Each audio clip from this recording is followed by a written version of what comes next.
오늘은 난 주의 것이라는 제목으로 은혜를 나누고자 합니다. 잘 생각해보면 어렸을 때부터 지금까지 이런저런 질문들을 많이 들어왔던 것 같습니다. 아버지는 뭐 하시는 분이니? 어디 학교 다니니? 몇 학년, 몇 반이야? 어느 지역에 살아요? 또는 직장이 어디세요? 어느 교회 다니세요? 이런 질문들을 많이 받았던 것 같습니다.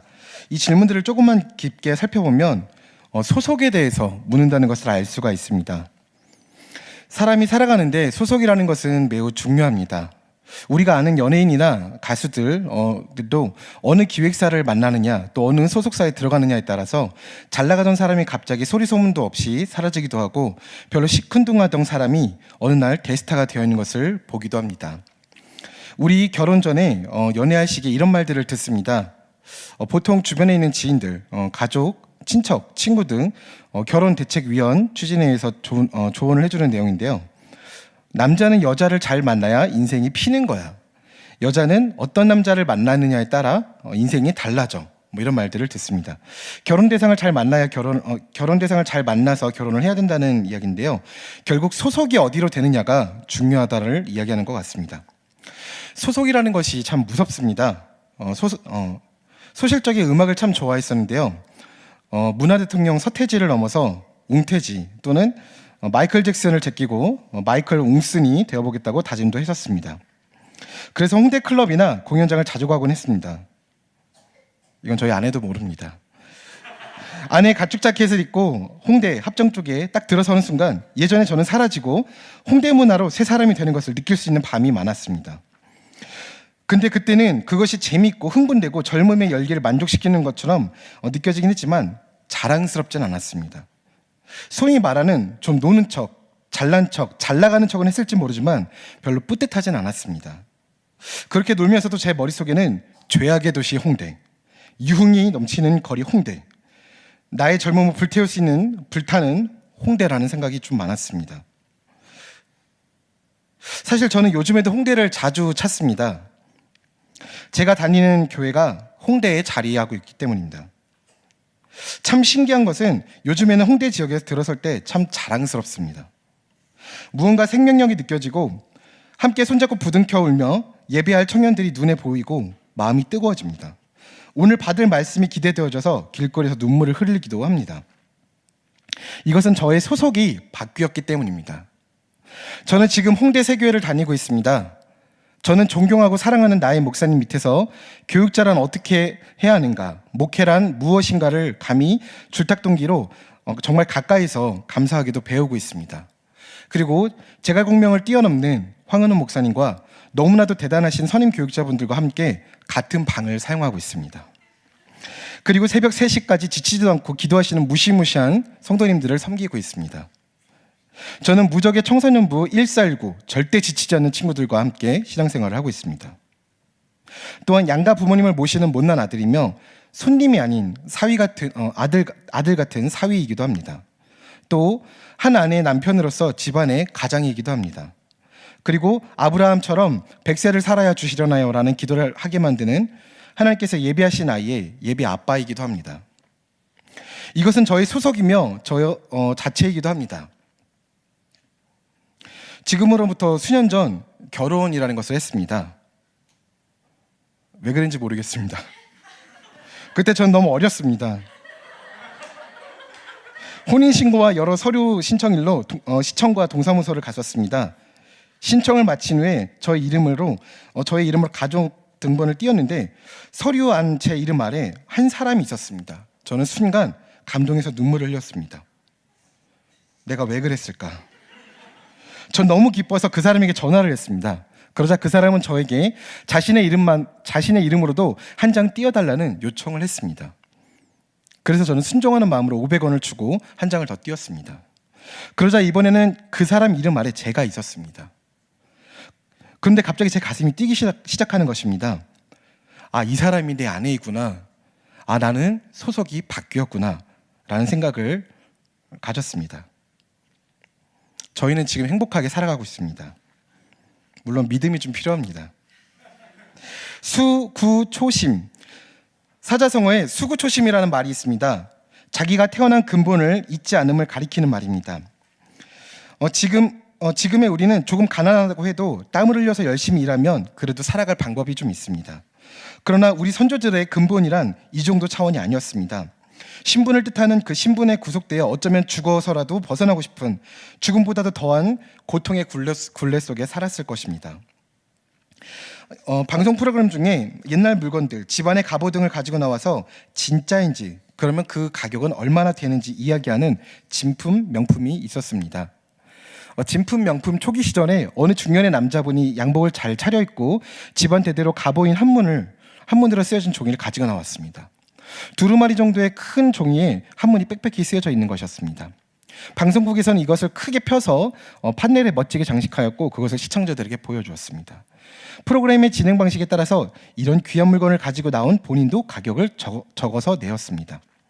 300년이 넘은 고문서인이 1년에 10,000원씩만 하더라도 300만 원 이상이라며 높은 가격을 형성하는 분위기가 이렇습니다. 연예인 패널, 심사위원들도 수백만 원의 작품이라고 귀한 물건이라면 옆에서 거들었습니다. 그런데 정작 전문 심사위원들의 분위기가 좀 이상했습니다. 무척 고민을 하면서 가격을 적어놓는 것이었습니다. 그 가격을 공개해 보니 겨우 5만 원이었습니다. 진행자는 무척 놀랐습니다. 아니 왜 5만 원이라는 금액이 나왔습니까?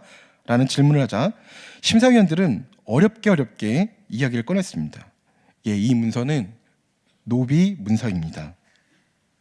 이런 문서를 가지고 있는 후손이라면 당장 문서를 불태웠어야 좋을 것인데 이런 창피한 것을 가지고 나와서 한심하다는 뜻의 5만 원이라는 가격을 매긴 것입니다.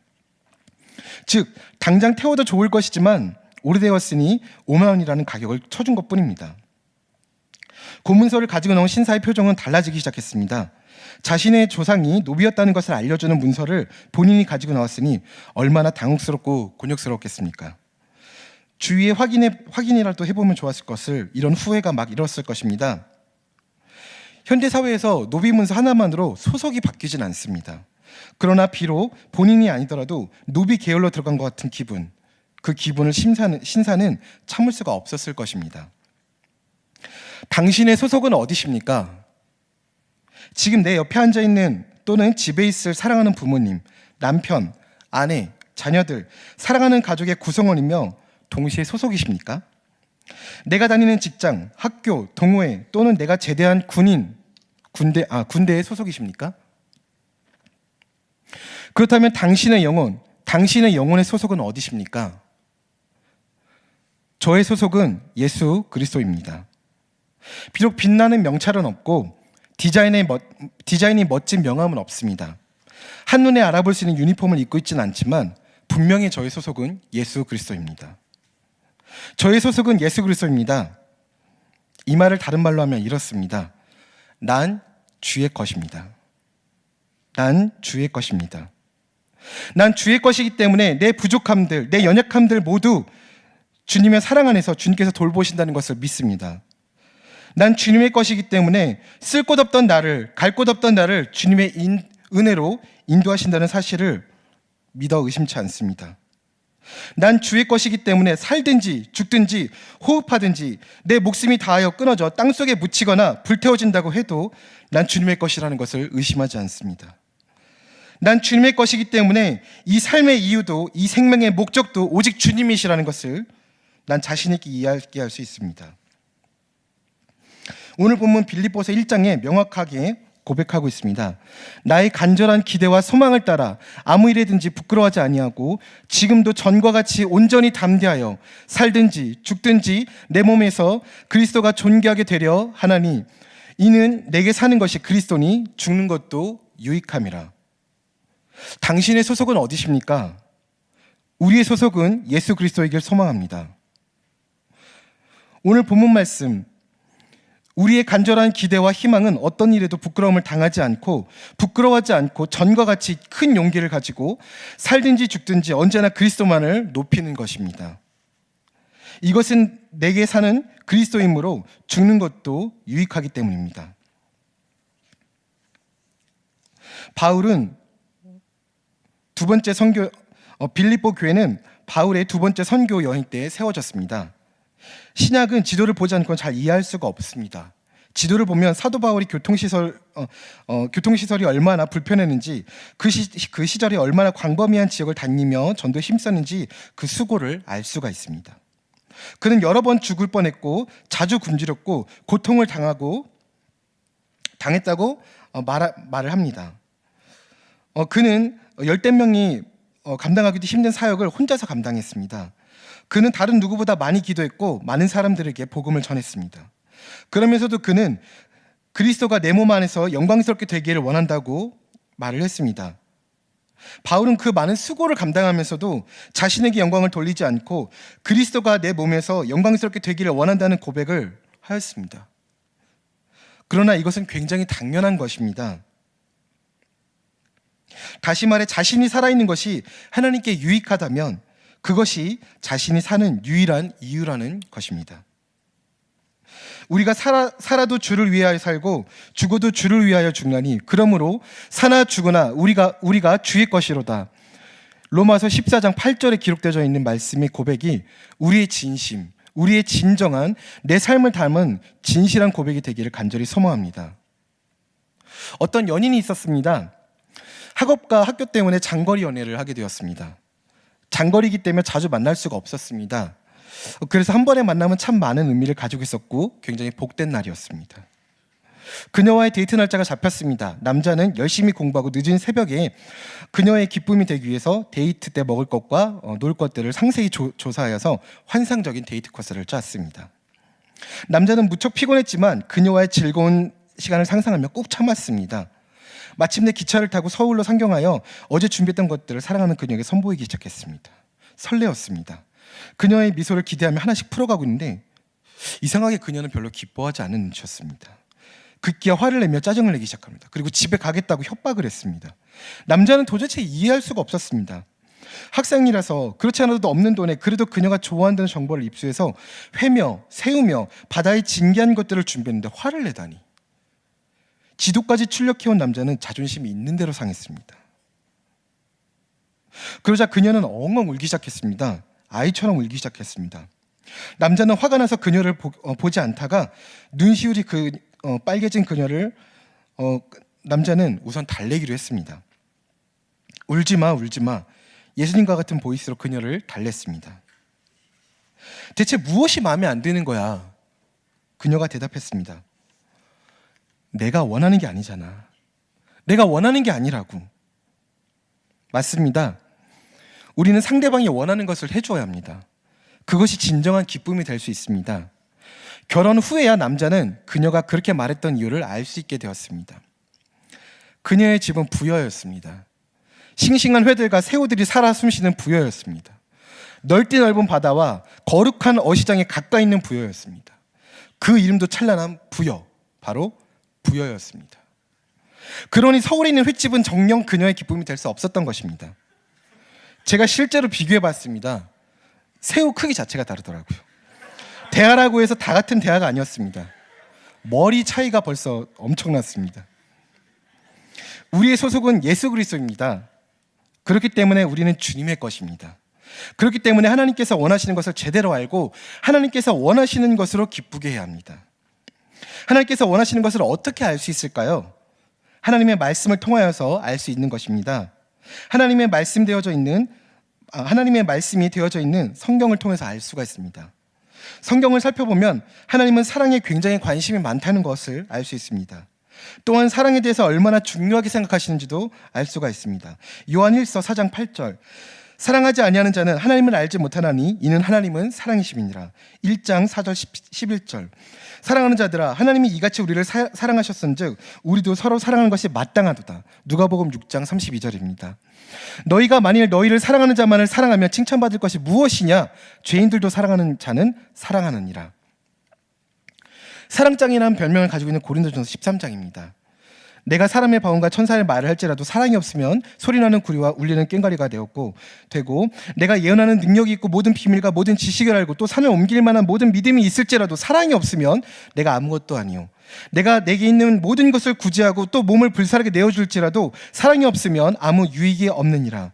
사랑은 오래 참고, 사랑은 온유하며, 사랑은 시기하지 않으며, 사랑은 자랑하지 않으며, 교만하지 아니하며, 무례히 행하지 아니하며, 자기의 유익을 구하지 아니하며, 성내지 아니하며, 악한 것을 생각하지 않으며, 불의를 기뻐하지 않으며, 진리와 함께 기뻐하고, 모든 것을 참으며, 모든 것을 믿으며, 모든 것을 바라며, 모든 것을 견디느니라. 그런지 언제까지나 떨어지지 아니하되 예언도 패하고 방언도 그치고 지식도 패하리라. 그런즉 믿음, 소망, 사랑 이 세 가지는 항상 있을 것인데 그 중에 제일은 사랑이라. 사랑에 대해서 하나님께서 이렇게 디테일하게 말씀을 우리에게 주셨습니다. 사랑은 무엇입니까? 사랑은 상대방의 가치를 알아주는 것입니다. 사랑은 상대방의 가치를 인정해 주는 것입니다. 또한 사랑은 허물을 덮어주는 것입니다. 어떤 화가가 알레산드로 대왕의 초상화를 부탁받고 고민에 빠졌습니다. 왜냐하면 대왕의 이마에는 추하기 짝이 없는 상처가 있었기 때문입니다. 화가는 대왕의 상처를 그대로 담고 싶지 않았습니다. 대왕의 자랑스러움에 손상을 입히고 싶지 않았기 때문입니다. 그러나 상처를 그리지 않으면 그 초상화는 진실된 것이 아니게 되므로 화가는 고민 끝에 한 가지 방법을 생각을 했습니다. 대왕이 이마에 손을 얹고 쉬고 있는 모습을 그려야겠다고 생각을 한 것입니다. 그러면 상처를 그리지 않아도 되었기 때문입니다. 타인의 죄와 허물, 상처를 보셨습니까? 당신은 어떤 선택을 하십니까? 그의 허물을 가려줄 방법을 생각해봐야 되지 않을까요? 사랑은 허다한 허물을 덮는 것입니다. 그것이 사랑이라는 것입니다. 그것이 우리가 소속된 예수 그리스도께서 원하시는, 기뻐하시는 사랑이라는 것입니다. 그 어떠한 이론도 이것보다 앞설 수는 없습니다. 왜냐하면 이미 사랑의 중요성이 성경에 기록되어져 있기 때문입니다. 당신의 소속은 어디십니까? 주님의 것이 맞습니까? 진정으로 예수 그리스도의 것이 맞습니까? 혹시 그냥 예수 그리스도를 아는 것은 아닙니까? 그냥 교회를 다니고 기도하고 그냥 교제하는 것을 흉내내는, 내 욕심을 채우고 있는 그냥 그리스도를 아는 자는 아닙니까? 진정으로 소속이 예수 그리스도라면 사랑하십시오. 그것이 하나님께서 원하시는 것입니다. 다른 사람이 아픈 것을 짓누르지 마십시오. 사랑은 상대방이 말을 못하도록 내몰지 않습니다. 우리들은 살아가면서 크고 작은 실수들을 하게 됩니다. 원하든 원하지 않던 우리는 부족한 인간이기에 실수를 하곤 합니다. 근데 그때 알 수 있는 것들이 있습니다. 평상시에는 가만히 있다가, 내 옆에 가만히 있다가 누군가의 이야기를 알면, 나의 잘못을 알면 정확하지도 않은데 사실인 양 과장하며 흥분하며 달겨드는 것을 볼 수 있습니다. 꼭 이리떼와 같고 하이네와 같습니다. 특히 군계일학, 변변치 못한 여럿 중에서 뛰어난 사람의 이야기를 하면 더더욱 그렇습니다. 절대로 가만히 있지 않습니다. 왜냐하면 어리석은 생각이 그것을 기회라고 속삭이기 때문입니다. 많은 사람들을 살리던 의사도 한 번의 실수로 죄인 취급을 받을 수 있습니다. 주변 사람들은 손가락질하며 욕하고 의사 면허를 취소하라고 합니다. 저는 질문을 던져보고 싶습니다. 대체 그 의사가 헌신의 노력을 다해 밤잠을 설쳐가며 많은 사람들을 살릴 때 당신은 어디서 무엇을 하고 있었습니까? 이제야 나와서 무엇을 외치고 있는 것인지 저는 질문해보고 싶습니다. 하나님의 사랑, 그 사랑은 우리의 노래가 되십니다. 그 사랑은 우리의 자랑이 되십니다. 그 사랑은 놀라운 은혜와 구원의 길을 열어 보이셨습니다. 그 사랑은 우리의 중심이 되시고 그 사랑은 우리의 구원이 되십니다. 그 사랑은 생명의 길을 열어서 우리를 현재 부르고 계십니다. 그 사랑은 하늘보다도 푸르고 꽃보다도 아름다운 바로 하나님의 사랑이십니다. 바로 우리 주님의 사랑이십니다. 그 사랑이 지금 우리 안에 흘러넘치고 있는데, 생수의 강처럼 흘러넘치고 있는데 우리는 지금 격화소양하고 있습니다. 애는 쓰고 있는데 정통을 찌르고 있지 못해서 안타까움을 자청하고 있습니다. 사랑하는 성도 여러분, 소탐대실하다가 자승자박하게 됩니다. 작은 이익을 욕심내다가 큰 이익을 잃습니다. 자기 스스로를 망치게 합니다. 우리는 지금 서로 사랑하는 것에만 힘써도 모자란 것이 지금 우리의 현실입니다. 그것이 지금 우리의 인생인 것입니다. 하나님께서 너무나도 원하시는 사랑만 하다가 죽어도 우리는 하나님 앞에서 부끄러운 것, 투성인 것이 바로 우리 자신입니다. 그것이 우리의 모습인 것입니다. 다른 사람의 상처나 짓누르며 비판할 때가 아닙니다. 마태복음 7장입니다. 비판을 받지 아니하려거든 비판하지 말라. 너희는 비판하는 그 비판을 너희가 비판을 받을 것이요 너희의 헤아림은 그 헤아림으로 너희가 헤아림을 받을 것이니라. 어찌하여 형제의 눈 속에 있는 티끌은 보고 내 눈 속에 있는 들보는 깨닫지 못하느냐. 보라, 이 눈 속에 들보가 있는데 어찌하여 형제에게 말하기를 나로 내 눈 속에 있는 티를 빼게 하라 하느냐. 외식하는 자여, 먼저 내 눈 속에 있는 들보를 빼어라. 그 후에야 밝히 보고 형제의 눈 속에 있는 티를 빼리라. 여기서 말하는 들보가 무엇인지 아십니까? 그냥 아플 때 우리가 눈 가리는 정도의 크기의 그 정도가 아닙니다. 우리 서울에 있는 예술의 전당 큰 지붕이 있습니다. 그 지붕을 지탱하고 있는 기둥, 바로 그 정도의 크기를 말하는 것입니다. 그걸 우리의 눈에서 빼라고 말씀하시는 것입니다. 또 마태복음 7장, 열매로 그 나무를 안다고 하셨습니다. 그로 열매로 그들을 알지니 가시나무에서 포도를 또는 엉겅퀴를 무화과에서 따겠느냐. 이와 같이 좋은 나무마다 아름다운 열매를 맺고 못된 나무가 나쁜 열매를 맺나니 좋은 나무가 나쁜 열매를 맺고 또 못된 나무가 아름다운 열매를 맺을 수 없느니라. 아름다운 열매를 맺지 못하는 나무마다 찍어 불에 던지우니라. 이러므로 그의 열매로 그들을 알리라. 나더러 주여 주여 하는 자마다 천국에 다 들어갈 것이 아니요 다만 하늘에 계신 내 아버지의 뜻대로 행하는 자라야 들어가리라. 나는 주님의 것이라면서 왜 자꾸 딴소리를 합니까? 나는 주님의 것이라면서 왜 자꾸 다른 생각을 합니까? 그럴 시간이 없습니다. 그럴 기간이 없습니다. 하나님께서 기뻐하시는 것, 바로 영혼 구원, 사람을 살리는 일에 집중해야 됩니다. 나중에 하나님께서 너는 무엇을 하다 왔느냐 물으실 때 무엇이라고 대답해야 될지 우리는 지금 많은 기도를 하며 나아가야 됩니다. 성령의 9가지 열매, 사랑, 희락, 화평, 오래 참음, 인내, 양선, 충성, 온유, 절제 중 가장 처음에 사랑이 있습니다. 믿음과 소망과 사랑 중에 그 중에 제일은 사랑이라고 말씀하셨습니다. 우리의 소속은 예수 그리스도입니다. 우리는 주님의 것입니다. 우리는 나의 구주 예수를 더욱더 사랑하고 우리 서로를 더욱더 사랑할 줄 알아야 합니다. 우리는 대한민국을 전도하고 세계를 선교하는 하나님의 사랑만을 전하는 열매 맺는 나무, 그런 홍대 세교회가 되기를 간절히 소망합니다. 당신의 소속은 어디십니까? 감사합니다.